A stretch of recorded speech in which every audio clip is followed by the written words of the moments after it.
నమస్తే.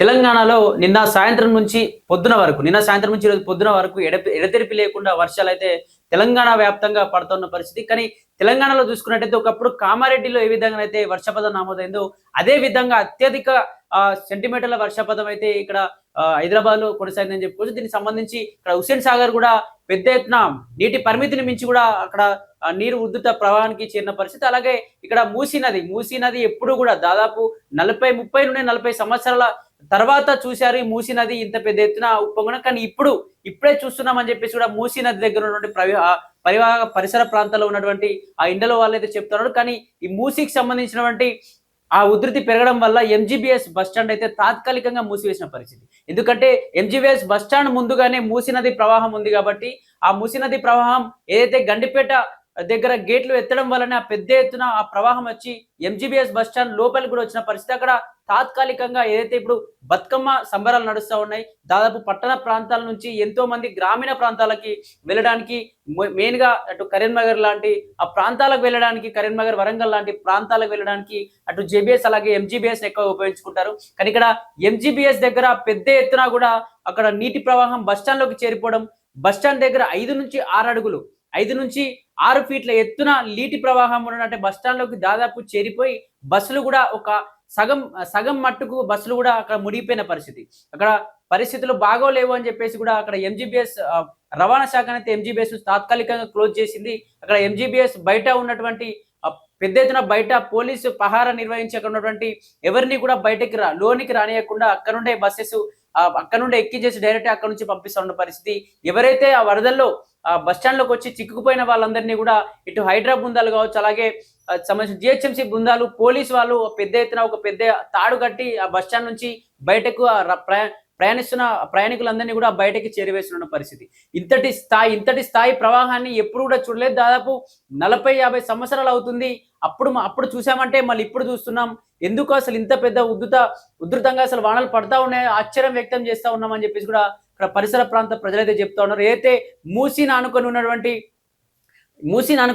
ఇండ్లు ఏవైతే ఉన్నాయో పెద్ద ఎత్తున దాదాపు 20,000 ఇండ్లకు పైగా వాటిలోకి నీటి చేరిపోయి అక్కడ ఇండ్లలో ఉన్నటువంటి తినే ఆహార పదార్థాలు కావచ్చు, అలాగే వేసుకునే బట్టలు కావచ్చు, అందులో ఉన్నటువంటి ఏదైతే సొమ్ము కావచ్చు, ఇతర అలంకరణలు అన్ని కూడా పాడైపోయాయి. మా బట్టలు మేము వాడుకునేటువంటి వస్తువులన్నీ కూడా పాడైపోయాయని చెప్పేసి కూడా ఎంతో మంది ఆర్తనాదాలు పెడుతూ బయటకు వస్తున్న పరిస్థితి. ఇక్కడ హైడ్రా సిబ్బంది అయితే పెద్ద ఎత్తున మూసీ పరివాహక ప్రాంతాల్లో ఉన్నటువంటి ప్రతి ఇంటి దగ్గరికి కూడా వెళ్లే ప్రయత్నం చేశారు. అసలు ఇళ్లలో ఎవరైనా చిక్కుకున్నారా, ఎవరికైనా ఏమైనా ప్రమాదం జరిగిందా అని చెప్పేసి కూడా అక్కడ ఎంజీబీఎస్ బస్ స్టాండ్ దగ్గరలో ఉన్నటువంటి పరిసర ప్రాంత ప్రజలు కావచ్చు, అలాగే మలక్పేట్ ఇక్కడ ఆ ఏరియాలో ఎక్కడైతే ఆ మూసీ నది ప్రవహించే పరిసర ప్రాంతాల చుట్టూ కూడా ఆ ప్రజల ఇల్లు చాలా ఉంటాయి కాబట్టి అక్కడికి వెళ్ళి పరిశీలించే ప్రయత్నం చేశారు. చాలా మందిని కూడా కాపాడే ప్రయత్నం చేశారు.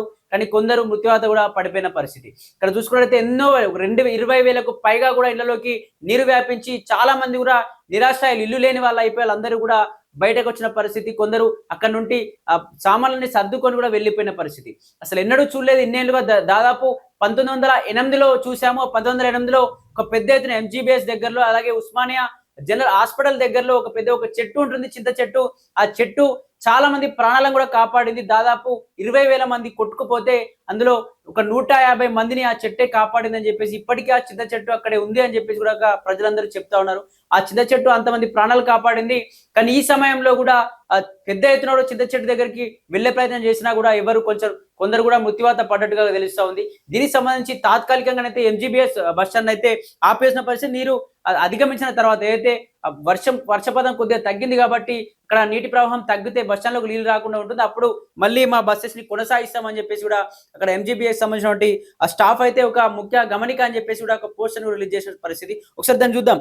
మూసీ నదికి భారీ వరద నేపథ్యంలో ఎంజీబీఎస్ ప్రాంగణంలోకి వరద నీరు భారీగా చేరింది అంటూ దీంతో ఎంజీబీఎస్ బస్ స్టేషన్ నుంచి బస్సుల రాకపోకలైతే నిలిపివేస్తున్నామని చెప్పేసి టీజీఎస్ఆర్టీసీ ఒక తాత్కాలికమైనటువంటి నిలిపివేతనైతే వేసిన పరిస్థితి. అలాగే ఎంజీబీఎస్ నుండి బయలుదేరి బస్సులను హైదరాబాద్లోని వివిధ ప్రాంతాల నుంచి సంస్థ నడుపుతోంది అని చెప్పి, అంటే ఎంజీబీఎస్ కు బస్సెస్ రాకుండా హైదరాబాద్లోని వివిధ ప్రాంతాలకు వెళ్ళేవారు అక్కడ బయటే బస్సెస్ ఎక్కచ్చు, బస్ స్టాండ్లోకి రాని పరిస్థితి కాబట్టి అక్కడే ఎక్కి మీ ప్రదేశాలకు చేరుకోవచ్చు అని చెప్పేసి కూడా అందరూ జాగ్రత్తగా ఉండండి, ఎవరు బస్ స్టాండ్ వైపు రావద్దు అని చెప్పేసి కూడా అక్కడ టీజీఎస్ఆర్టీసీ కూడా చెప్తున్న పరిస్థితి. అలాగే ఆదిలాబాద్, కరీంనగర్, మెదక్, నిజామాబాద్ వైపుకు వెళ్లే సర్వీస్ బస్సులు జేబీఎస్ నుంచి నడుస్తాయని చెప్పేసి. అయితే ఇటు ఆదిలాబాద్ కావచ్చు, కరీంనగర్ కావచ్చు, మెదక్ అలాగే నిజామాబాద్ సంబంధించిన పరిసర ప్రాంతాలకు వెళ్లే ప్రజలు ఎవరైనా సరే వాళ్ళ గ్రామాల్లోకి వెళ్ళేవారు ఎవరైనా జేబీఎస్ నుంచి వెళ్ళండి, అక్కడ నుంచి బస్సెస్ ఉంటాయని చెప్పేసి.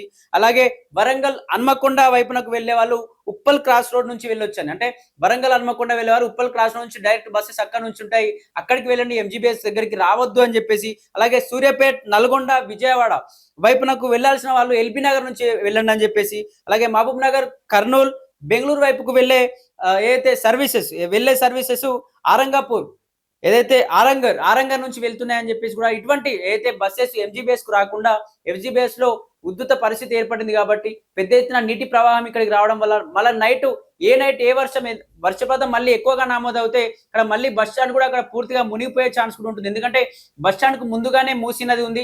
ఇప్పుడు కొంచెం వరద ఉద్ధృతి తగ్గింది, ఎందుకంటే వర్షపాతం తగ్గింది కాబట్టి అక్కడ వరద కొద్దిగా తగ్గపోతుంది. తక్కువ పోయిందని చెప్పేసి మళ్ళీ బస్సెస్ ఎంట్రీ ఇచ్చి జనాల్ని ప్రయాణికుల ఎంట్రీ ఇస్తే మీ ప్రాణాలకు కూడా ముప్పై అవకాశం ఉంటుంది. కాబట్టి ఖచ్చితంగా అందరూ జాగ్రత్తగా ఉండాలని చెప్పేసి కూడా దీనికి సంబంధించి టీజీఎస్, ఆర్టీసీ అయితే పెద్ద ఎత్తున కూడా ఈ ప్రయాణికులకైతే ఖచ్చితంగా హెచ్చరిస్తా ఉన్నాం, జాగ్రత్తగా ఉండాలని చెప్పిన పరిస్థితి. అక్కడ ఉన్నటువంటి పరిసర ప్రాంతాల ప్రజలైతే దాదాపు మేము ఇంత పెద్ద మూసీ నది ఇంత పెద్దగా ప్రవహించడం ఎప్పుడూ చూడలేదని చెప్పేసి. అలాగే మలక్పేట సంబంధించినటువంటి ఒక బ్రిడ్జ్ కూడా అక్కడే నీటిలో మునిగిపోయిన పరిస్థితి. మలక్పేట పరిసర ప్రాంతాల్లో ఉన్నటువంటి రోడ్లన్నీ కూడా బ్లాక్ చేసి ఇటు ఎంజీబీ ఏదైతే మూసీ పరిసర ప్రాంతాల చుట్టూ ఉన్నటువంటి రోడ్లన్నిటిని కూడా పోలీసులు బారికేడ్లతో ఆపేసి అసలు ఎవరు అక్కడ పోవడానికి వీల్లేదు. వరద ఉద్ధృత స్థాయిలో ఉంది, అంటే పెద్ద ఎత్తున కూడా వరద ప్రవహిస్తుంది కాబట్టి ఖచ్చితంగా అక్కడికి ఎవరు వెళ్ళొద్దు అని చెప్పేసి కూడా ఇటు హైడ్రా కావచ్చు, అలాగే పోలీసులు కావచ్చు పెద్ద ఎత్తున బారికేడ్లు పెట్టి హెచ్చరిస్తున్న పరిస్థితి. ఈ హైడ్రా, రంగనాథ్ కూడా అక్కడ ఎక్కడెక్కడ ఏ పరిసర ప్రాంతాల్లో ఎవరికి ఏం జరిగింది, ఇక్కడ ఏ ఇండ్లు ఇక్కడ మూసీ నదికి దగ్గరగా ఉన్నాయని చెప్పి కూడా ప్రతి ఇంటిని వెళ్ళి పలకరించే ప్రయత్నం చేశాడు. ఇది పెద్ద ఎత్తున కూడా చాలా ముప్పు జరిగిందని చెప్పుకోవచ్చు. దాదాపు 20 ఇండ్లకు పైగా మునిగిపోయాయంటే అందులో ఉన్న వస్తువులు కావచ్చు, ఇంకా ఎవరైనా మృత్యువాత పడ్డారా అని చెప్పేసి కూడా కొంచెం వరద ఉధృతి తగ్గిన తర్వాతనే తెలుస్తాయని చెప్పేసి కూడా ఆ ప్రభుత్వం చెప్తా ఉంది.